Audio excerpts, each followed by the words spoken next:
Banka Botërore vlerësoi sot si një zhgënjim punën 3 vjeçare të kompanisë ČEZ që privatizoi sistemin e shpërndarjes së energjisë elektrike në Shqipëri. Drejtoresha aeronale e Bankës Botërore për Evropën Juglindore, Jane Armitage, tha në Tiranë se ČEZ nuk uli dot humbjet e energjisë dhe nuk mblodhi dot faturat e konsumatorëve, duke sjellë një zhgënjim të madh mbi këtë privatizim. Sipas saj, ČEZ dhe qeveria shqiptare po negociojnë, por mes palëve ka mjaft mosbesim dhe një ndarje mes tyre mund të ndodhë shpejt brenda pak muajve të ardhshëm. Korrespondenti Liliana Golli ka përgatitur kronikën nga Tirana.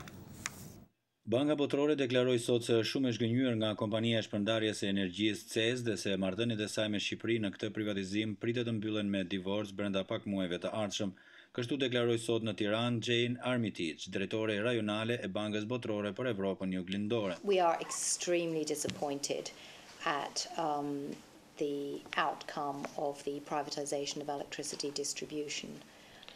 We were very involved in Ne jemi jashtëzakonisht të zhgënjur lidhur me privatizimin e sektorit të shpërndarjes së energjisë. Banka Botërore ndihmoi qeverinë shqiptare që të merrte një vendim lidhur me privatizimin, i cili ishte transparent dhe konkurrues, tha zonja Armitage. ČEZ fitoi privatizimin dhe ne ishim shumë entuziastë sepse ČEZ ka përvojë të madhe dhe emër të mirë ndërkombëtar. Të gjithë pritnin që ČEZ të ulte humbje teknike dhe financiare dhe të përmirësonte mbledhjen e faturave nga konsumatorët. Por sot, pas 3 vjet e gjysmë, ne jemi thellësisht të zhgënjur për këtë privatizim, njëlloj si qytetarët dhe qeveria shqiptare, tha drejtoresha rajonale e Bankës Botërore. We are extremely disappointed. On the ČEZ side, it has not been possible, or they have not been able to reduce technical commercial losses. ČEZ nuk arriti të ulte humbje teknike dhe financiare, përkundrazi ato u rritën. They have not been able to increase billing and collection. That situation has also got worse. ČEZ nuk arriti të mblidhte paratë e faturave të mëpashme, madje ato u përkeqësuan. Nga ana tjetër, tha zonja Armitage, qytetarët dhe qeveria nuk paguan rregullisht faturat dhe institucionet nuk bën detyrat e tyre. Kjo do të sillte rritjen e çmimit të energjisë, gjë që nuk e shmangu dështimin. Situata është shumë e vështirë, tha drejtoresha rajonale e Bankës Botërore. ČEZ dhe qeveria janë duke diskutuar për një rrugdalje. Ata kanë marrë tashmë avokat dhe negociatat janë shumë delikate. Banka Botërore nga ana e saj është e gatshme që të japë $100 milion borx qeverisë shqiptare për të importuar energji elektrike në situata të vështira që mund të vinë.